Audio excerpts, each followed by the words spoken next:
Please subscribe to Face TV Africa and turn the notification on. Face TV Africa, ẹ jọ̀ọ́ ẹ subscribe, hete. Face TV Muswobi.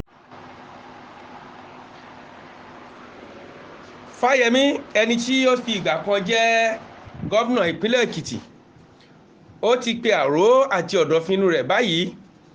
Ó ti sọ fún gbogbo àwọn tí wọ́n jẹ́ alátìlẹyìn rẹ̀ nínú bí ìdíje èyí tí wọ́n díje fún ààrẹ orílẹ̀-èdè nínú ẹgbẹ́ òṣèlú APC. Ní Fayemi bá bọ́ síwájú, ó sọ̀rọ̀, ó sọ èròǹgbà rẹ̀ fún gbogbo mùtúmùwà. Ó wá pé tó ń ti èròǹgbà òun yìí, ẹnìkan bẹ tóun lè kó sí iwájú rẹ̀ léyìí tó jẹ́ ṣe pé yóò ṣe mọ́ iṣẹ́, yóò sì ṣe bí iṣẹ́ lẹ́ni tí àwọn ti jọ wà láti ìgbà sí ìgbà tóun ti ń bẹ lábẹ́ àkóso rẹ̀ àbí tóun ń bẹ lábẹ́ ìkẹ́kọ̀ọ́ òṣèlú lọ́dọ̀ rẹ̀. Onítọ̀hún ni aṣáájú Bola Tinubu. Lásìkò tí mò ń bá yín sọ̀rọ̀ yìí, Fayemi, ẹni tí ó jẹ́ mínísítà ní orílẹ̀-èdè yìí tí ó sì gbà kan jẹ́ gómìnà fún ìpínlẹ̀ Èkìtì, òun sọ báyìí wípé òun jupájúṣẹ̀ sílẹ̀ nínú ìdíje ààrẹ nínú ẹgbẹ́ òṣèlú APC kí òun tẹ̀lé aṣáájú Bola Tinubu. Ẹ jẹ́ ká jọ gbọ́rọ̀ yìí bí ó ti rí gan gẹ́lẹ́ lẹ́nu rẹ̀.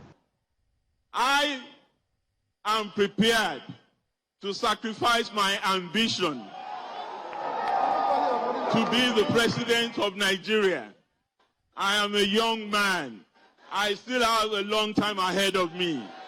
And one person that I have worked with in the trenches of democratic struggle and in the cause of governing Nigeria, side by side, shoulder to shoulder, a mentor, an elder, a supporter of mine, and a great fighter for democracy in Nigeria that I would love to recommend to all my supporters, all my delegates, starting from the 48 delegates in Ekiti State to all my supporters across the length and breadth of the country, is that you please accord me the respect to offer the support you are giving me to my elder brother, Asiwaju Bola Tinubu.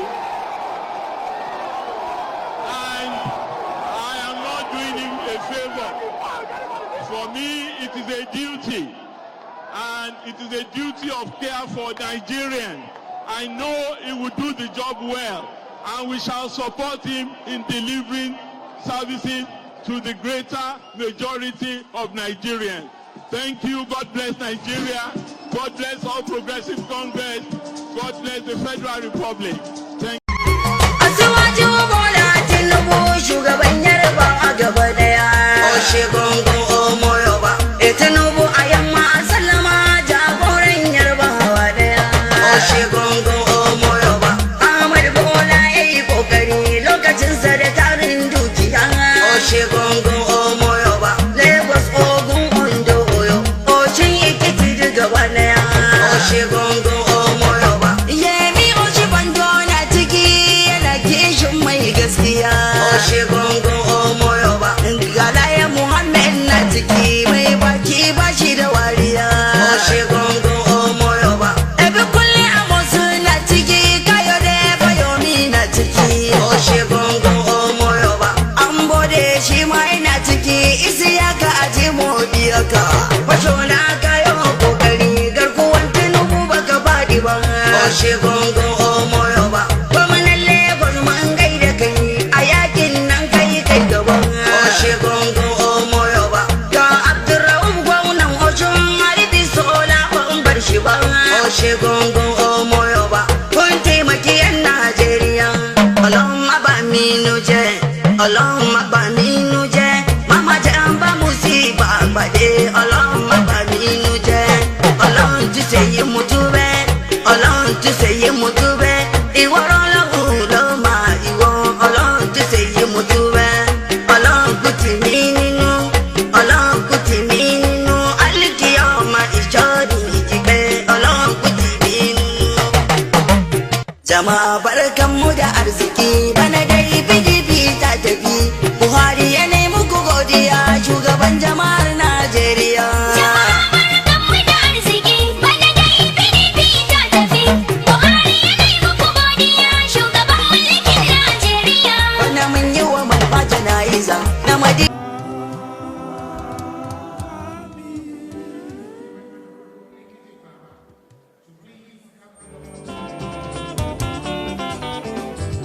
àyọ̀wò lóṣù tí yóò àjà o. Ilé ayé fàájì ni o.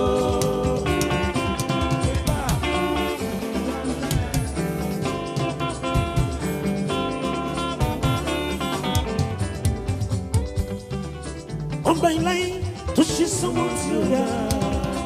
Ó màmá ní jẹ́rù ó bẹ̀ dá o.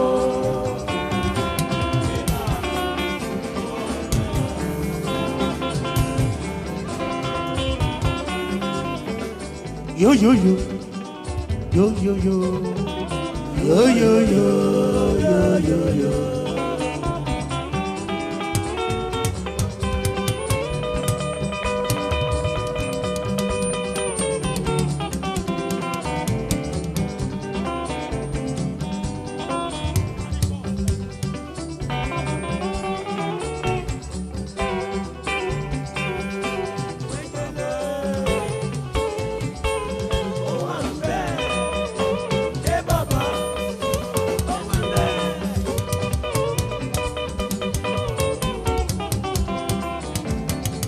Akara ṣaṣa ó ti lé.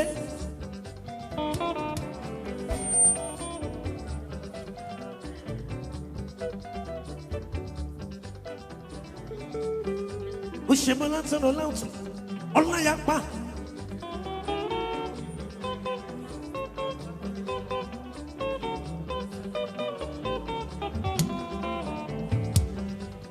Ẹsẹ̀ yan mi ra dandan, èmi tó lé kan lẹ́nu, ìgbà rọdún kan ní.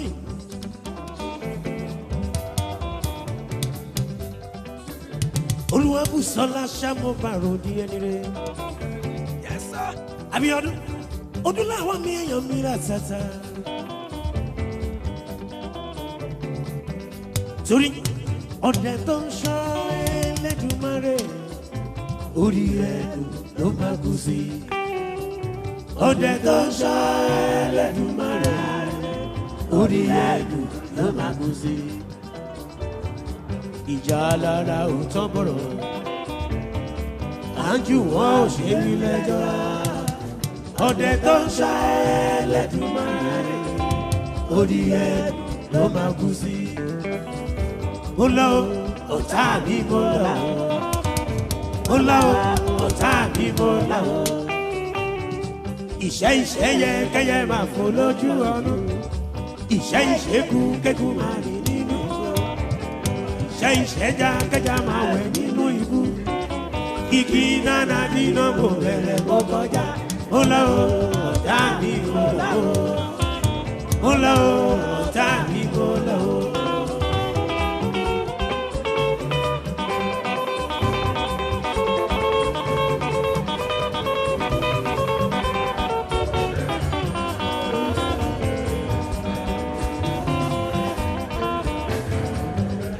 Kíyọ̀ mi èèyàn mi rà tata.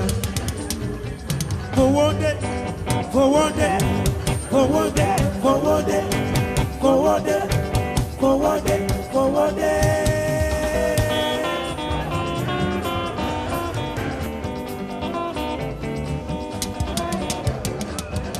Fowó dé lọ sọ pé ìmọ̀ bá lọ́wọ́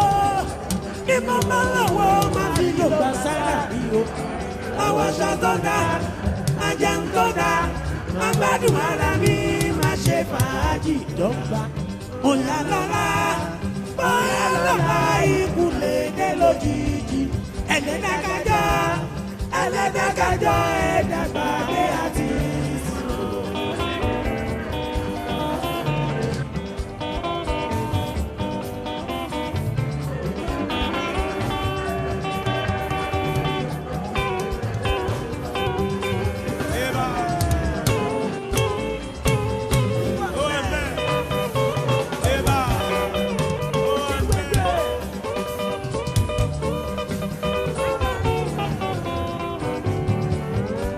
Kíyọ̀ mi ṣàmú máa rò ní ìdájọ́ bàbá búsíbúsí wùdí. Ẹ wò fọwọ́ dèrò tẹni kankan wọ́n síbí o. Ìsọkúsọ tó ń wọ́n kan bí sọ o. Ayé ṣáta pẹ̀lú ẹ̀ṣù ìrọ́ní o. Ètekéte tó ń wọ́n kan bí sọ o.